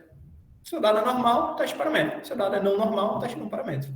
Beleza? Depois que a gente fizer essa verificação da normalidade com o teste Shapiro-Wilk, existem outros testes para verificar a normalidade, como o Kolmogorov-Smirnov, mas vamos utilizar Shapiro-Wilk aqui. Isso depende da característica, né, do banco de dados, depende da variável também, depende de como, se você está comparando, né, com algo já fixo ou com uma função, por exemplo, o Kolmogorov, se não me engano, com a função, né? Depois que eu finalizar essa verificação de normalidade, eu vou fazer o teste propriamente dito. E aqui a gente vai utilizar o teste T. Para uma amostra, eu vou fazer o teste T para uma amostra e para duas amostras, que eu vou colocar o próximo banco de dados aqui. O teste T para uma amostra bicaudal e unicaudal. Vou mostrar para vocês como é que a gente faz um teste bicaudal e um teste unicaudal no R. Tá? Importante. O unicaudal, ele dá até uma informação, né, mais concisa, mais precisa. Ok? Então, vamos lá. 5.1.1. Verificando normalidade dos dados. A gente verifica a normalidade dos dados, eu vou trabalhar aqui com a variável altura. Tá? Altura. Eu quero saber se esses dados da altura são dados normais ou não. Isso tem muito a ver lá com o nosso histograma, né? Os dados têm uma distribuição ali homogênea, né? Tem uma distribuição não homogênea. Como é que está distribuído? Tem muita discrepância entre um dado e outro. Né? Então, a gente vai utilizar aqui uma função, que é a função Shapiro.test. Essa função Shapiro.test, ela só tem um parâmetro, que é o que eu quero ver. É desk altura. Eu esqueci de passar para vocês qual é o nosso problema, nossa situação problema. Eu trouxe uma situação problema aqui para a gente. Né? O banco de dados apresentado contém as informações de 30 trabalhadores de uma empresa. Entre as variáveis inclui-se a altura. Sabendo-se que a altura média brasileira é de 1,67, verifique se a altura média dos trabalhadores dessa empresa é diferente da altura média nacional. Se sim, é superior ou inferior. Eu tirei essa situação problema do canal da Fernanda Pérez mesmo. Tá? Então, a gente quer comparar. A gente quer ver se esses 30 trabalhadores e trabalhadoras, né, se de fato a média de altura deles é superior, se é diferente, primeiramente, né, a gente vai verificar primeiramente se é diferente, depois se é superior ou inferior. Tá? Então, a gente quer testar isso. Você não pode afirmar isso só com a média. Vamos supor que a média das alturas lá deu 1,78. Não lembro quanto que deu ali anteriormente. A média da altura dos 30 trabalhadores é 1,78. Somente com a média e o desvio padrão você não pode afirmar. É diferente da média brasileira e é superior. Você não pode afirmar isso. Você não pode afirmar isso. A gente precisa justamente confirmar com esse teste aqui. É estranho, né? Mas a gente não pode fazer isso só com a média. Então, vamos confirmar com esse teste aqui, com o teste T. Então, eu apliquei o teste T aqui, selecionar, vou executar. E ele me retorna isso aqui, ó. Shapiro-Wilk Normality Test. Né? Eu utilizei aqui em cima da minha variável. Ele me dá o valor do teste Shapiro-Wilk, o valor de fato, propriamente dito, do teste Shapiro-Wilk, 0,95384. Teste Shapiro-Wilk é uma fórmula que você aplica os parâmetros, né, do seu banco de dados, né, da sua amostra, como se fosse uma fórmula enorme. Né? E aí você vai ter um valor para essa fórmula. E de acordo com essa fórmula, a gente também vai ter um p-valor associado. O importante aqui mesmo, né? Claro que a gente bota também o valor do teste lá na nossa tabela, lá, dependendo, né, do nível de detalhamento que você está botando. Mas o importante mesmo é o nosso p-valor. Para quem está pegando bioestatística, para quem ainda vai pegar, para quem não lembra mais, isso aqui é muito importante. É esse p-valor que você vai botar lá na tabela que vai confirmar o que você está escrevendo. Né? P-valor. E aí, dependendo do teste que você está usando e dependendo do que você está montando, do que você está estudando, você vai ter hipótese nula e hipótese alternativa. Hipótese nula e hipótese alternativa é o terror da galera que não gosta, né? Da bioestatística. E o que é isso? O que é hipótese nula e hipótese alternativa? Vamos pensar aqui, ó. Hipótese para Shapiro-Wilk, o teste de normalidade. Você tem que dizer, Shapiro-Wilk é um teste que está dizendo para você se os dados são normais, se a distribuição dos dados do seu banco de dados é normal, ou se é uma distribuição não normal. É isso que o teste Shapiro-Wilk diz. Então, qual vai ser a hipótese nula do teste de Shapiro-Wilk? Vai ser distribuição dos dados é igual a uma distribuição normal, ou seja, os dados têm uma distribuição normal. Se p-valor for maior que 0,05, ó, isso aqui já está dizendo muita coisa, a gente aceita a hipótese nula, ou seja, a gente fica com isso aqui. Então, os dados são normais, tem distribuição normal. Se p-valor for menor que 0,05, a gente rejeita a hipótese nula. Ou seja, os dados não seguem uma distribuição normal. Veja que eu falei, aceita a hipótese nula e rejeita a hipótese nula. A gente nunca fala aceita a hipótese nula ou aceita a hipótese alternativa. A gente nunca remete à hipótese alternativa. A gente sempre remete à hipótese nula, aceita ou rejeita. Vejam que hipótese nula, né?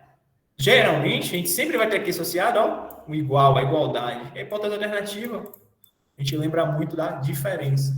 Então, vocês sempre vão ver isso aqui. Ó. Só vai mudar o textozinho que está aqui. E aqui o p-valor também. P-valor maior que 0,05, a gente aceita a hipótese nula.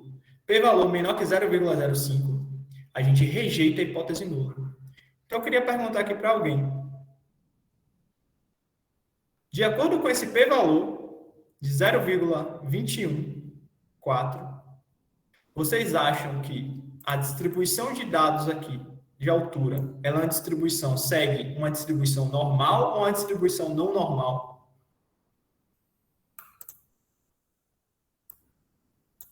De acordo com esse p-valor aqui.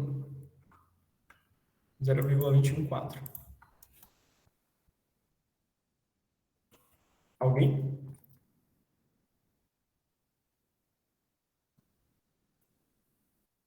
Joshua falou aqui no chat que considera normal. Considera normal? Vamos lá. Perfeito. Normal por quê? Nosso p-valor do nosso teste é 0,214. Ou seja, o nosso p-valor do teste deu maior que o nosso p-valor de referência, né? Que é o 0,05. Ou seja, a gente aceita a hipótese nula. Tá? Se a gente aceita a hipótese nula, o que acontece? A distribuição dos nossos dados é igual a uma distribuição normal. Então, a gente tem uma distribuição normal, ou seja, nossos dados são ali homogêneos, né? Tem uma distribuição legal, não tem tanta discrepância. Tá bom? Então, a gente vai justamente aceitar essa hipótese. E agora a gente vai precisar fazer o seguinte. A gente vai precisar fazer o seguinte. Deixa eu ajeitar aqui.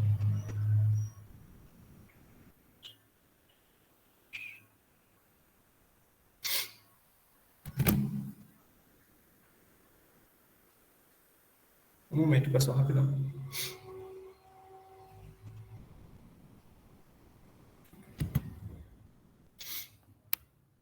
Ok. A gente vai precisar fazer o seguinte agora. Realizar o nosso teste T para uma amostra. Tá? Como é que a gente vai realizar esse teste T? Agora que eu sei que é uma distribuição normal, eu vou aplicar um teste T, um teste paramétrico. Tá? 1.2, aplicar teste T. Já sei que a distribuição é normal, e o meu teste T eu vou aplicar pela função T-test. O T-test, ele vai ter dois parâmetros. Eu estou fazendo para uma amostra, depois a gente faz para mais de uma. O primeiro parâmetro é justamente o que eu quero avaliar, que vai ser a altura. E o segundo parâmetro, vamos voltar lá no nosso caso, vai ser a média brasileira, né? A média nacional de altura.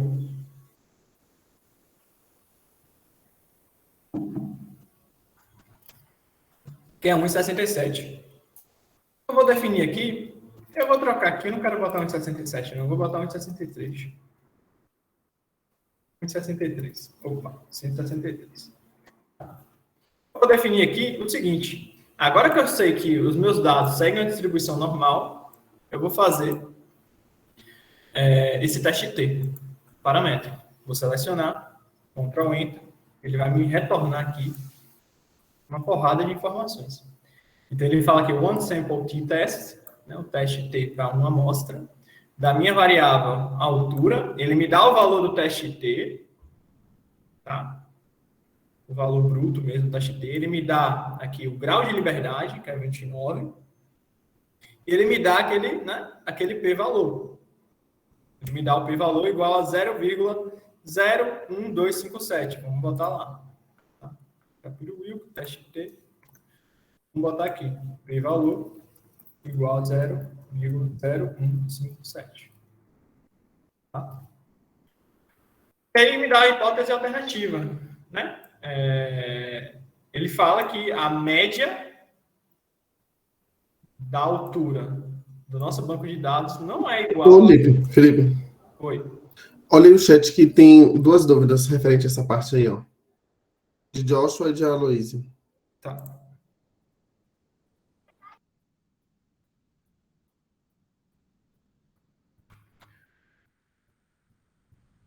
Média universal,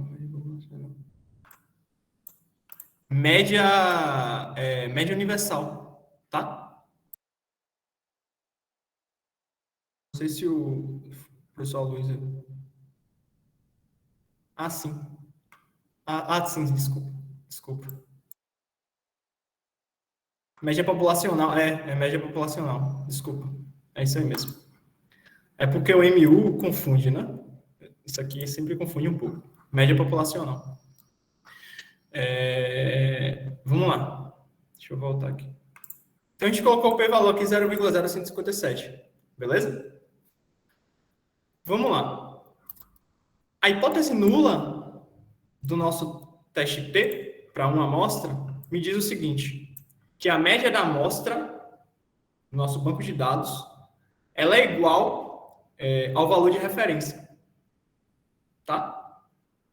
Se o nosso p-valor for igual a 0,05, a gente aceita a hipótese nula. Se o nosso p-valor for menor que 0,05, a gente rejeita a hipótese nula. E aí a gente entende que média da amostra é diferente do valor de referência. De acordo com o p-valor que a gente conseguiu aqui no teste, vocês acham que a gente vai aceitar a hipótese nula, ou seja, que a média da amostra é igual ao valor de referência, ou a gente vai rejeitar a hipótese nula, que é diferente?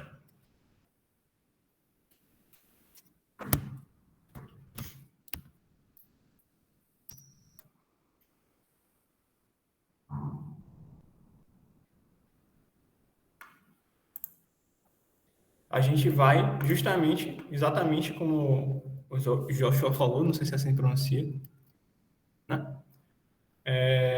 Rejeitar a hipótese nula, como os dois falaram. Ou seja, a nossa média da amostra, né, pensando em uma significância estatística, ela é diferente de nossa média populacional, ou média do valor de referência. Tá? E aqui o nosso teste ele diz, ó, a média de X, né, 168,4333. A média populacional é 163. Tá?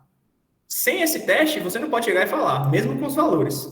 Você tem os dois valores, 168 e 163. Você não pode chegar e falar. É diferente. Numericamente é diferente, mas você não pode chegar e colocar. É diferente. Você tem que fazer o teste. O teste, ele te dá ali a certeza da significância estatística. Tá? Então, aqui agora, você pode falar com certeza, você pode inferir com certeza que, de fato, é diferente. Então, o teste T para uma amostra, ele permite isso. A gente comparar o nosso valor do banco de dados, né, nossa variável, com algum valor de referência. Nesse caso aqui, uma média populacional que estava descrito em alguma referência lá, em alguma bibliografia que você decidiu usar. Beleza? A gente pode fazer aqui esse teste. A gente fez esse teste aqui bicaudal, tá? Veja que a hipótese alternativa do teste, alternativa hipótese, né? Ele só fala que é igual ou diferente. Isso é um teste bicaudal. A gente pode fazer um teste unicaudal. É maior ou menor? Né? Então, opa, de novo.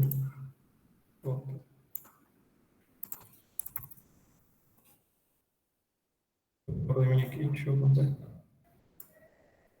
Pronto. Não, ainda tá. O que a gente vai fazer aqui agora? 5 pontos.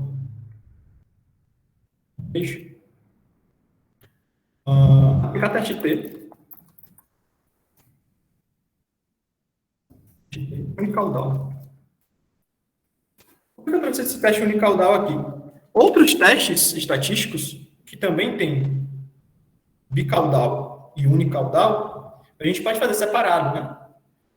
Apesar dos testes serem diferentes, a dinâmica no R é a mesma, não muda. Geralmente você vai ter um parâmetro, um segundo parâmetro, e você vai definir se você quer unicaudal, né, e para que lado você quer avaliar, né? Para que lado do símbolo você está avaliando, certo? E aí como é que a gente vai fazer? A gente só vai pegar a mesma função, t-teste, é desk, altura, tá? Eu vou dizer qual é a minha média, ou qual é o meu valor de referência, né? A populacional, vai falar universal de novo. Vou colocar aqui 1,63, tá? E agora, eu vou colocar um terceiro parâmetro. Veja que aqui o t-teste tinha dois parâmetros. Aqui agora o meu t-teste vai ter 3 parâmetros. Eu vou colocar aqui alternativo, né? E aí a gente pode botar o greater, vou fazer um teste unicaudal, maior,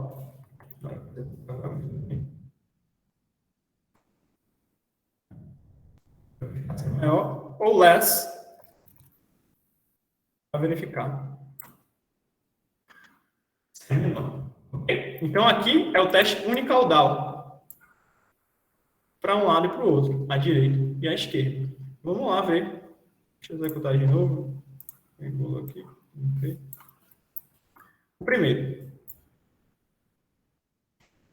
Ele me deu aqui o teste unicaudal. Né? Olha como a hipótese alternativa mudou. Antes era se era igual ou diferente. Agora é se é maior que 163. Tá? Se é maior que 163. Lá em cima, a gente podia afirmar que se era igual ou diferente. Aqui a gente consegue afirmar se é maior ou não. Tá? Nosso p-valor deu muito menor que 0,05. Opa, desculpa. 0,05, né? Deu muito menor que 0,05. Aqui é 0,020. Tá? Então, aqui o que vai acontecer? De acordo com esse p-valor, a gente vai aceitar a hipótese nula ou rejeitar a hipótese nula? Qual seria a hipótese nula aqui? Se a nossa hipótese alternativa é a média, né? A média do nosso banco de dados é maior que 163. A nossa hipótese nula seria o quê?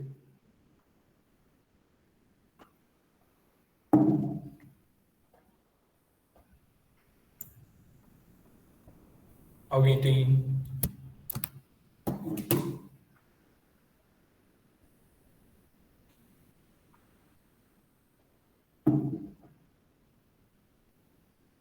Maior ou igual a 163. Alguém tem outra sugestão?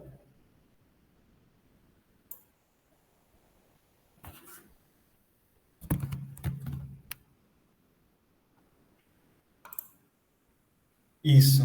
Menor ou igual a 163. Exatamente. Veja que,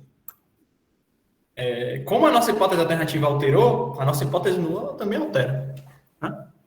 A hipótese alternativa aqui, deixa eu colocar no arquivo para facilitar, eu vou dar um Ctrl+C aqui para vocês. Tá?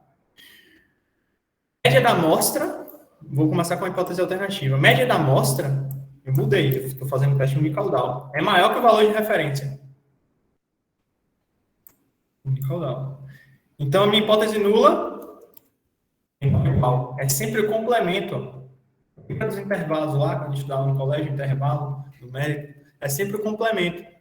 Então, a minha hipótese nula agora vai ser menor ou igual. Se o P for maior que 0,05, eu aceito a hipótese nula.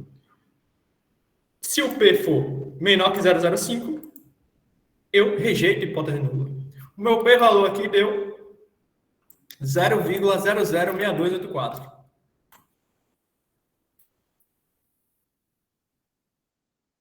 Então, nesse caso, o meu p-valor é menor que 0,005. Então, eu rejeito a hipótese nula. Se eu rejeito a hipótese nula, eu posso afirmar que a média do meu banco de dados, da minha amostra, é de fato maior que a média populacional. Ok? Porque aqui agora eu fiz um teste unicaudal. Eu consigo afirmar nesse sentido agora. E aí a mesma coisa para o less.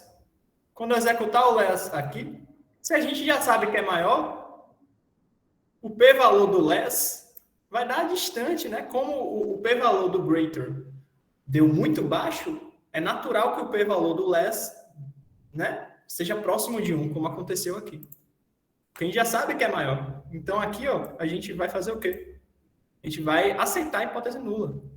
Né? Se aqui tem true mean is less than, né, 163, ou seja, aqui a minha hipótese alternativa mudou de novo.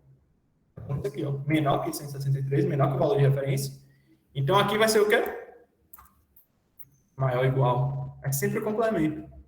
E aqui o nosso p-valor deu 0,9937. 0,9937. Ou seja, P maior que 0,05. Se é P maior que 0,05, o nosso P de referência aqui, a gente aceita hipótese nula. Tranquilo? Então, aqui a gente fez um teste simples, um teste básico, né, para uma amostra. Utilizou Shapiro-Wilk, utilizou um teste T paramétrico, certo? Mas a gente pode fazer também, por exemplo, um teste T para 2 amostras. Deixa eu pegar aqui. Eu sempre esqueço essa função. É diferente aqui um pouco. Vamos lá. Seção 6 já está acabando, tá? Não quero tomar o sábado de vocês todos. Teste T para 2 amostras. A gente fez até agora... A gente pegou o nosso banco de dados, os nossos valores, né, da amostra, e comparou com a informação de alguma referência. Tá? A gente comparou com a informação de alguma referência. Agora a gente pode fazer esse teste T com 2 parâmetros do próprio banco de dados. do próprio banco de dados. E aí se vem o teste T para 2 amostras. Então, eu vou importar aqui um outro banco de dados, também da Fernanda Pérez, que é EINF. Tá? Isso ela deixa liberado lá no YouTube também. O banco de dados a gente pode acessar, a gente pega, ela deixa no Dropbox. Tá? Vez ou outra eu estou utilizando. Então, esse banco de dados aqui, ele me dá o seguinte, tá? A gente já está na última sessão, já está acabando. E não demora aqui também, não. Ele me dá aqui a identificação do sujeito, ele me dá o gênero, ele me dá se é escola pública ou privada, e ele me dá aqui se o estudante ele é do fundão ou da frente. Esse estudante, ele costuma sentar no fundo ou ele costuma sentar na frente? E ele me dá aqui a nota de biologia, as notas de biologia de cada estudante, as notas de física e as notas de história. E a ideia aqui é a gente associar as notas com a posição que o estudante senta. Será que a posição que o estudante senta interfere nas notas dele? Como é que a gente prova isso? Como é que a gente demonstra isso estatisticamente, né? De forma significante. A gente não pode tirar a média e comparar só as médias. A gente não pode fazer isso. A gente viu que não pode fazer isso. Então, a gente vai utilizar um teste T para 2 amostras. Tá? Esse teste T para 2 amostras, a gente vai fazer o seguinte. Da mesma maneira que a gente utilizou no teste T anterior, a gente vai verificar a normalidade aqui. Você lembra que eu utilizei Shapiro-Wilk lá em cima? Galera de bioestatística, eles vão pegar isso também, viu? Da UFRB. Você já fala depois. A gente vai verificar a normalidade. Mas a verificação da normalidade aqui vai ser um pouco diferente. Tá? Não vai ser só Shapiro.Wilk. Aqui a gente vai ter um BIF. Sempre confundo essa fórmula. BIF Shapiro, porque agora a gente tem 2 parâmetros. Shapiro-Wilk, para um parâmetro, é só Shapiro-Teste. Para um parâmetro. Para 2 parâmetros, já muda. A gente vai ter que utilizar a função BIF.Shapiro. Tá? Então, aqui a gente vai comparar o seguinte. Eu quero saber se as notas de biologia, de acordo com a posição de dados, é I em F. Eu vou verificar se esses dados aqui são normais ou não, por grupo. Selecionei, Ctrl Enter. O que vai acontecer? Tanto para o grupo frente, tanto para o grupo fundo, deu valores maiores que 0,05. E lá em Shapiro, se dá maior que 0,05, ó, a distribuição é normal. Então, para as notas de biologia, a gente pega aqui no banco de dados, né? Essa distribuição é normal para as notas de biologia, de acordo com a posição que o estudante senta, que o discente senta. E a gente vai fazer isso para as notas de física e para as notas de história. Vamos ver se é uma distribuição normal. Se a gente vai aplicar um teste T, né? Se a gente quer prosseguir na nossa testagem, a gente tem que verificar a normalidade por causa da qualidade da variável, né? Da qualidade não, do tipo de variável. Então, para a nota de física, o que foi que a gente teve? NF. Ó, o p-valor também, ambos deram maior que 0,5, então normal, a gente aceita a hipótese nula. E para as notas de história, também o p-valor deu maior que 0,05. Então a gente aceita a hipótese nula. Então todo mundo aqui tem distribuição normal. Todo o conjunto de dados aqui, tanto para biologia, quanto para física, quanto para história, tem distribuição normal. Beleza. Então agora a gente vai aplicar o nosso T. Isso aqui é para depois. Nosso teste T para 2 amostras.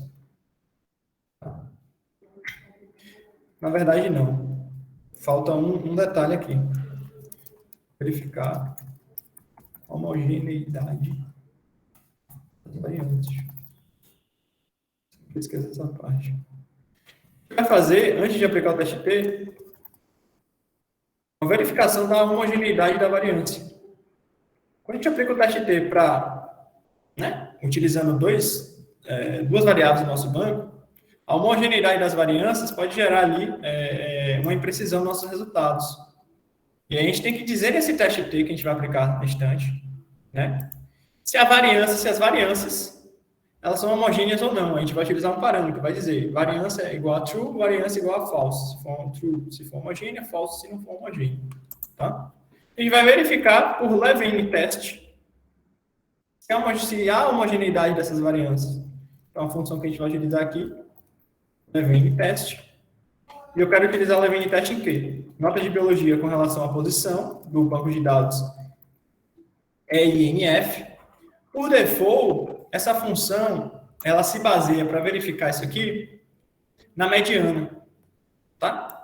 Só que a gente tem um conjunto de dados pequeno. A gente pode utilizar a média aqui.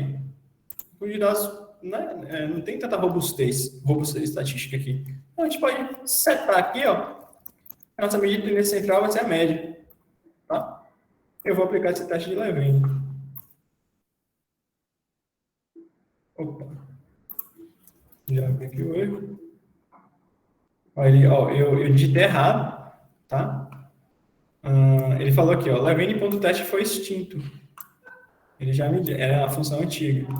Ele já me disse aqui como é a nova. Então, a gente só trocou aqui, vou executar, agora vai dar certo, espero. Tudo certo também. Levene.test could not find. Bom, deixa eu ver aqui.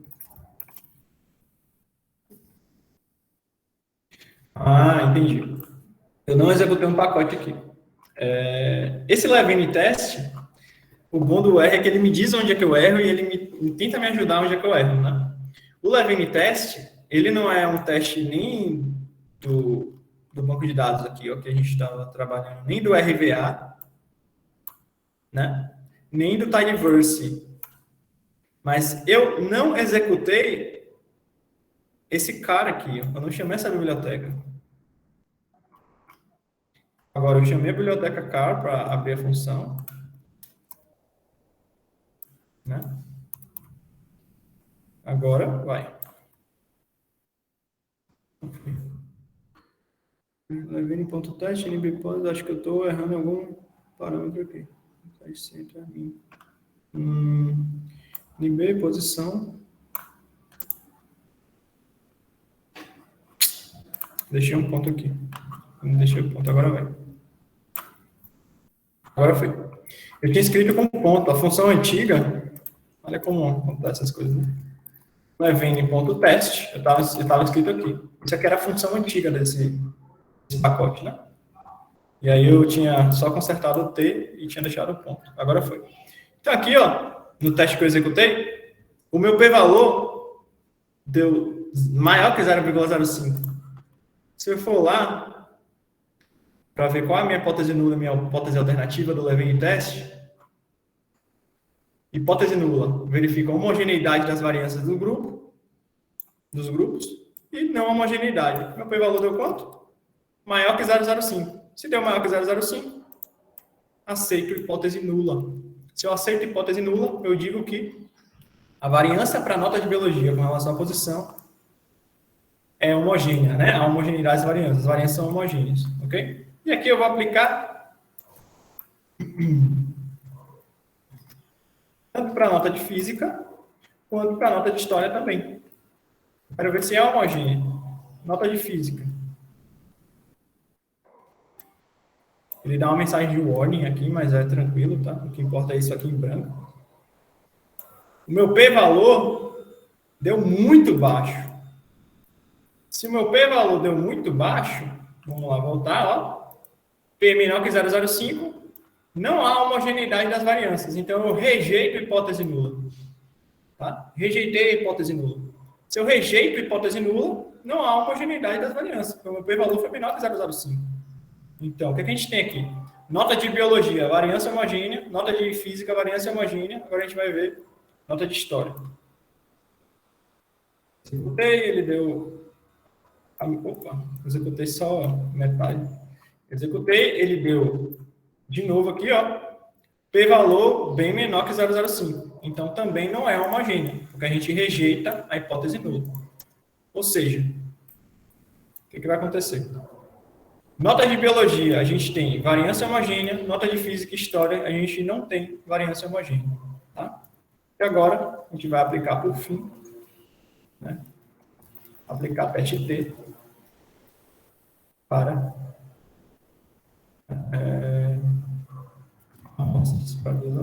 amostras independentes. A gente vai chegar aqui e aplicar a função T-teste, como a gente tinha aplicado anteriormente, só que a gente vai associar o que a gente quer. Eu quero que o teste me diga se, de acordo com a posição, a nota de biologia do banco de dados é em FF, e agora eu tenho que avisar se a variância é homogênea ou não. Na primeira, a variância deu homogênea, então eu tenho que colocar esse parâmetro. Eu tenho que afirmar para ele que a variância é homogênea. Então, ele vai receber aqui o valor true. A variância equal true. Tá. E agora eu vou copiar a cola lá. Só alterar nota de biologia, nota de física e nota de história. Tá. Então, aqui eu vou executar. Vamos ver. Executei. E aí ele me dá o resultado. Isso aqui tudo a gente coloca na tabela lá no nosso trabalho, de acordo com o que você está desenvolvendo. A hipótese alternativa, né, há uma diferença, né, estatisticamente significante entre, deixa eu aumentar aqui, entre as médias do grupo frente e do grupo fundo para as notas de biologia. Há uma diferença estatística significante, né? E aqui ele ainda dá a média. A galera que senta na frente tira em média ali 6,5. E a galera que senta no fundo tira em média ali 3,98. Então, há uma diferença estatística nisso. Tá? Mas qual a diferença estatística é essa? A gente fez um teste bicaudal. No arquivo que a gente vai passar para vocês, uma das questões é justamente fazer um teste unicaudal aqui. Que é exatamente a mesma coisa que a gente desenvolveu aqui em cima para o teste T. Né? Para uma amostra, né? Para uma categoria só. Vamos verificar a nota de física. Qual o p-valor? Eu nem acabei falando, né? Então, há a diferença, né? O p-valor é menor que 0,05. A gente rejeita a hipótese nula e a gente rejeita a hipótese nula, ou seja, a gente vai ficar com a diferença entre o grupo frente e fundo. Para a nota de física, p-valor também deu menor que 0,05. Ele está aqui, ó, o valor do teste, o valor bruto do teste, o intervalo, o grau de liberdade. Quero falar aqui do grau de liberdade. Não é desse não, próximo. O grau de liberdade, tá? E o p-valor. E ele me dá aqui a média do grupo frente e a média do grupo fundo. E ele fala que essa diferença é estatisticamente significante. Agora você pode falar isso no seu artigo. Vamos para a história. Para fechar.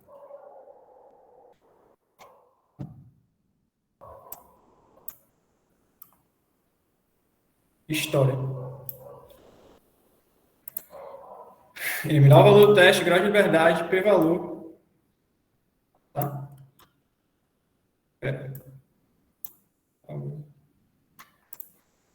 Se lembra que para biologia a gente tem homogeneidade nas variâncias, ó, eu só copiei e colei e não troquei isso aqui, ó.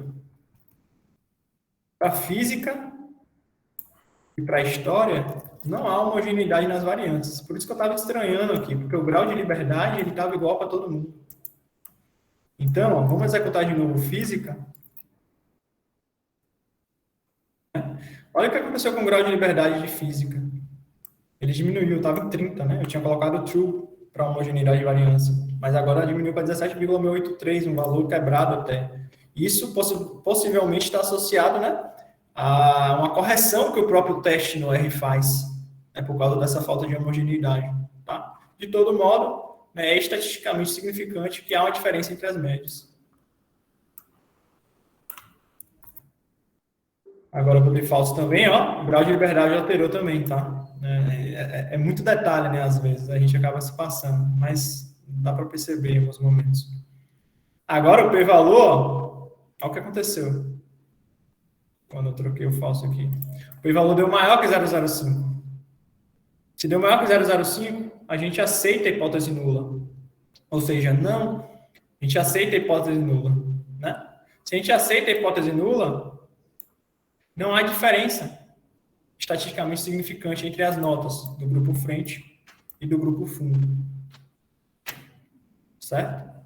Então, para finalizar, vamos visualizar a gente viu na quinta-feira. Fazer o seguinte,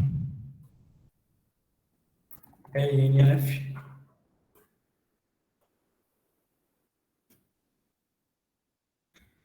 Vamos abrir aqui, para quem estava na quinta, né? A gente explicou esse programa aqui. Vamos mostrar aqui, por exemplo, a posição no X, NB no Y, vai abrir coluna, boxplot, aparência, rosa, tema.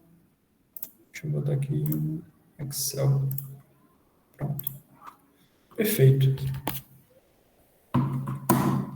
Deixa eu editar More Options. Deixa eu achar a tamanho disso aqui. Salvar em PNG. A gente vai visualizar melhor. E aqui a gente tem um gráfico boxplot, né? Eu até nem expliquei direito lá na quinta-feira. Né? Tem algumas pessoas ainda não viram também, né? Então, eu associei aqui, ó, as notas de biologia com a posição que o estudante senta. Tá? A gente vê aqui a gente tem um boxplot para a galera do fundo, aqui a gente tem um boxplot para a galera da frente e para a galera do fundo. Como é que a gente interpreta um boxplot? A gente pode ver lá, né? O que acontece? Lá no R, o que é que ele deu quando a gente utilizou?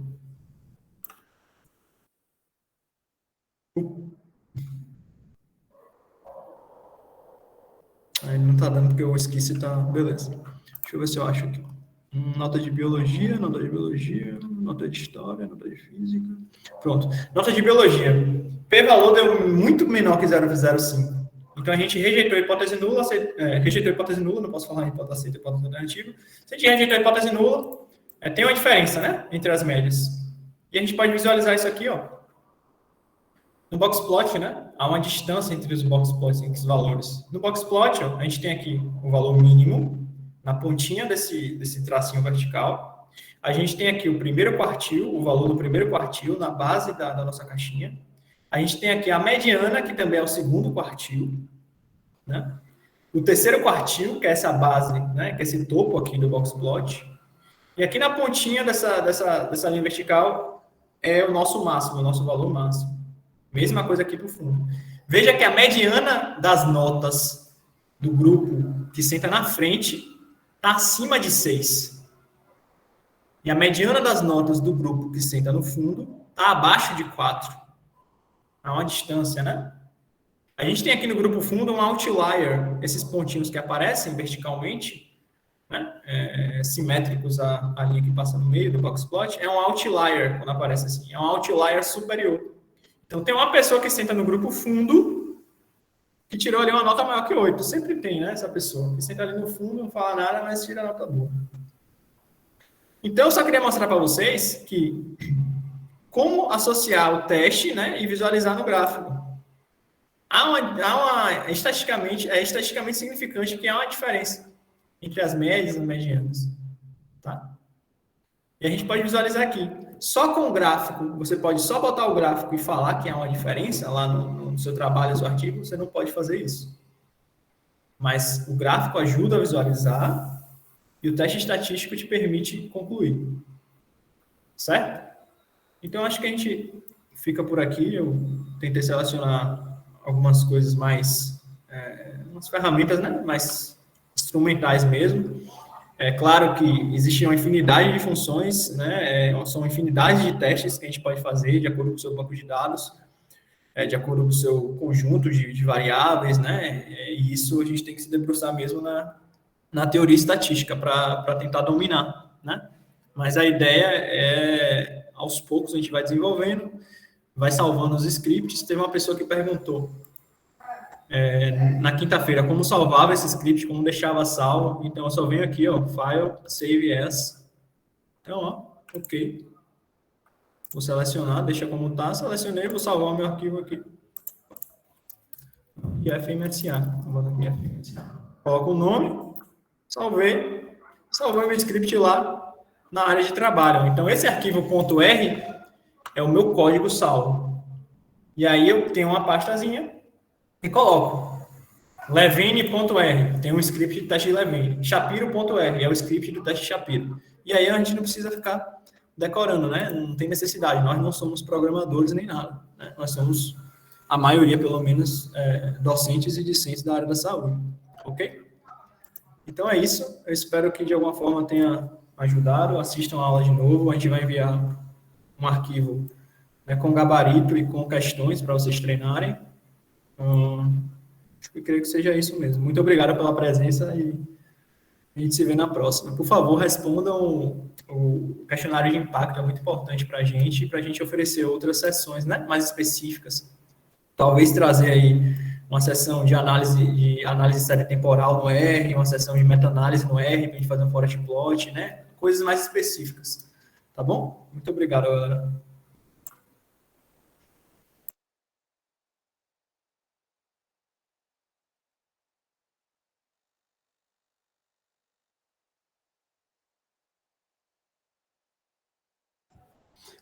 A Luísa perguntou aqui sobre o script, vai ser tudo enviado via e-mail. Tá certo, pessoal? Todo o material utilizado vai ser enviado por e-mail. A lista já passou, mas eu vou mandar de novo aqui no formulário, ela vai ficar aberta ainda.